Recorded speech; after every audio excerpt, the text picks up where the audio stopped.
You test that apple once, the effect will last a lifetime.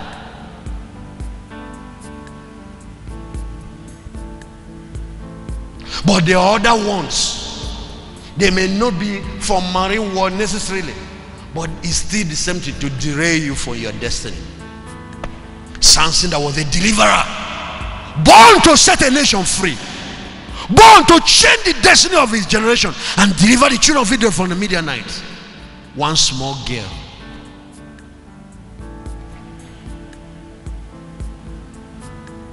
There are women so weak, men so weak. You can't see women pass and be normal. And you see him, he's a pastor, he's an elder, he's a deacon. He's called to take over the business world. What the devil is after is your crown, because he knows you have a dominion mandate. He knows that you are the one raised that will create jobs for thousands. That's what he's after. It's not sex that's the issue. He's after your crown, your authority, your scepter, your dominion mandate. That's what he wants. Collect apple in exchange for your destiny. Some people who are giving great ministries, great mandates, he will come and set up the trap. You see how he did it here? Collected Adam's dominion. Because you listened to your wife and abandoned what I told you. Have eaten the tree which I commanded you, saying you shall not eat of it. Cursed is the ground for your sake.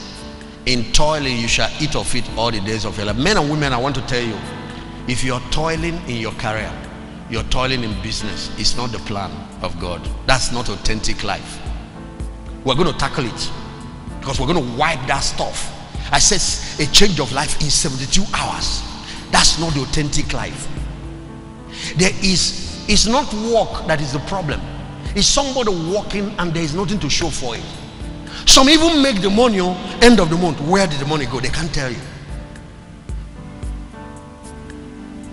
It's not work. God works. Work is something good, and you should be engaged.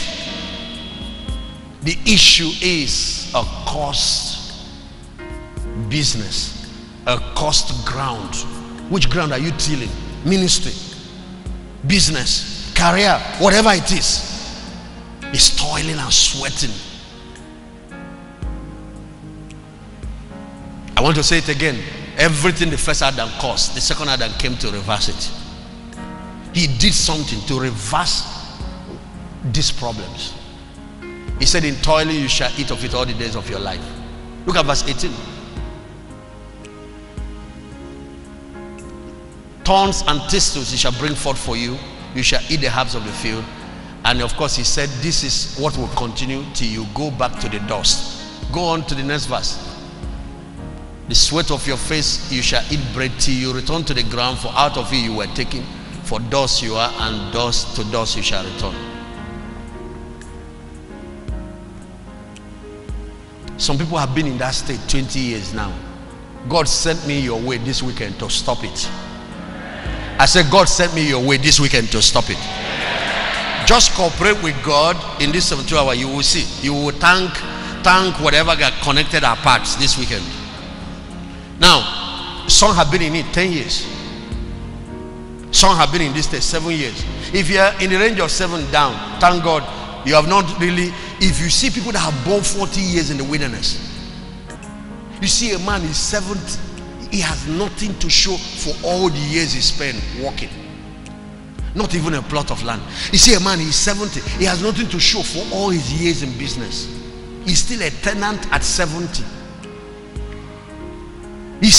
Landlord is still harassing him at 68.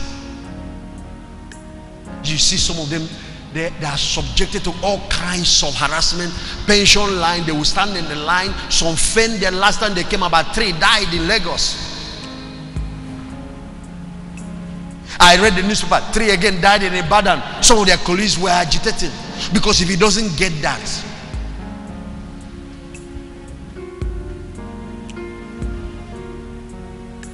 that's not the life you're going to live. I said that's not the kind of life you're going to have.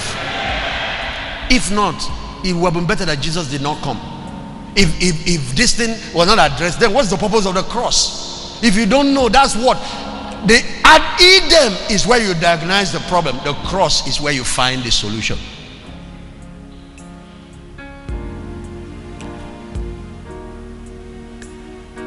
If we are going to solve the problem of Africa, you and I must take poverty seriously and tackle it. See this toiling thing, joblessness, unemployment, poverty. So you see, you start talking about things like that. You see some people who are going to help to contribute to that scholarship foundation, who will help to advance it, who can even say, give me one person, let me train in secondary school. Give me one person, I'll send this guy to university. Because of purposelessness, wasted living, or spent living, self-centered living, he will come and queue in line, register his name.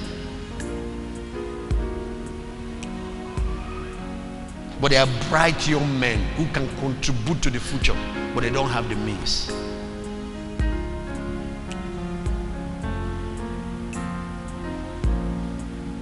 But because he's been looking for a way to go to UK that he has been looking for since, he sees it as the opportunity. That's the kind of environment you and I find ourselves. So a few of us who have vowed our life to do good find ourselves under extreme pressure. You have too many burdens that you can't carry it. Burden that can kill a human being. Part of the reason is that because many have not found their place. Many need to wake up and find their place. Nobody can solve all problems.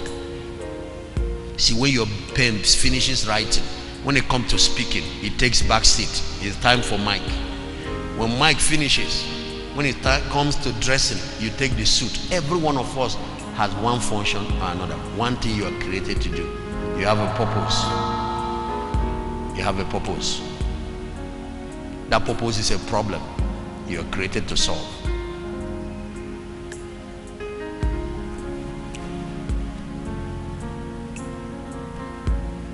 You see, this sweating and toiling is not part of the deal. It's not part of the deal. Write it down. There are 5 wounds that disfigure men and women from. I'm just going to mention it. We're not going to discuss it. We're going to deal with it in another session and then start applying the solution. There are 5 of them in totality. The first is the father wound. The father wound. I'll show you how it works. In some families, it's absentee fatherhood. In so many lives, they never even knew their father. A father has a role to play in the making of a man. If a man steps into manhood without a father, he will not be a healthy man. He will not be a whole man. Something will be wrong until something happens to fill that void. When every young man you see cries and craves for the love of his father and the affirmation of his father. When your father tells you, I love you, when your father tells you, I